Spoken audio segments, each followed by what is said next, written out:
Welcome to Boom and Bust. I'm your host, Tony Clement, here at the News Forum where all voices matter. A lot has happened in a month economically and geopolitically in the world, and it's time to check in with Thomas Caldwell. He's the chairman of Caldwell Securities Ltd. In Toronto. Welcome back to Boom and Bust, Tom. Thank you, Tony.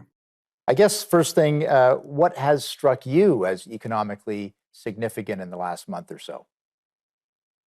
Basically nothing. Well, thank you for joining us, everybody. Okay, that'll make it a quick interview. Yeah, exactly. It's interesting.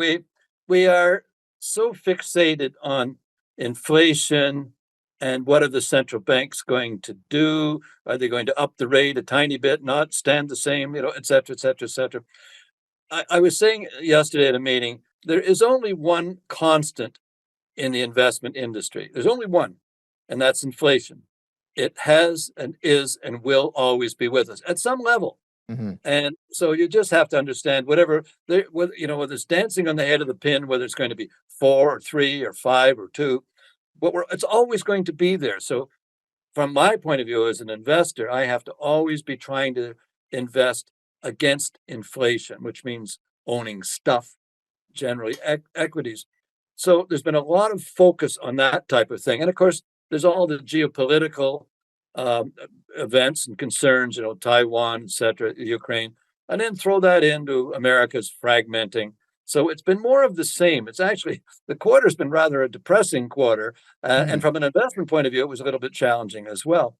But, I think if we look beyond that, there is room for hope as we go forward. But the economic news is dancing within the concept that inflation is going to be controlled by 1 or 2 or 3%.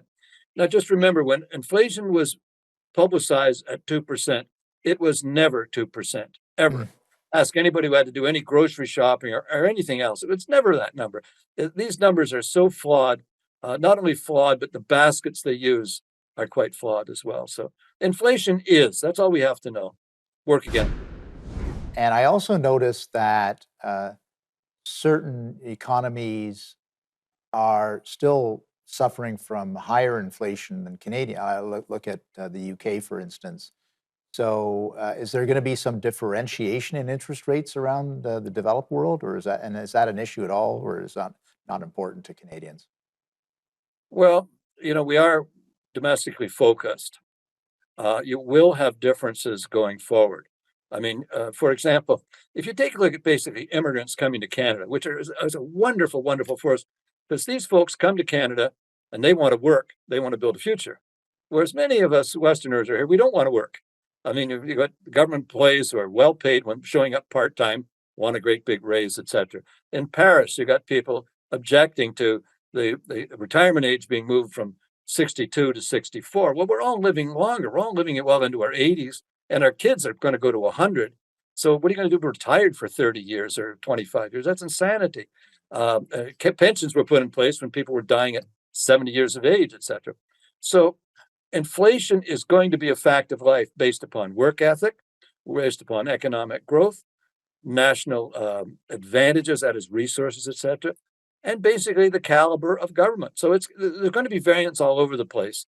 But we're not in a bad spot at the present time. Our inflation numbers dipped under 5 to 4, but even at 4%, it's eating you away. Yeah. So that's the thing everybody misses. No, it's the Achilles heel of democracy.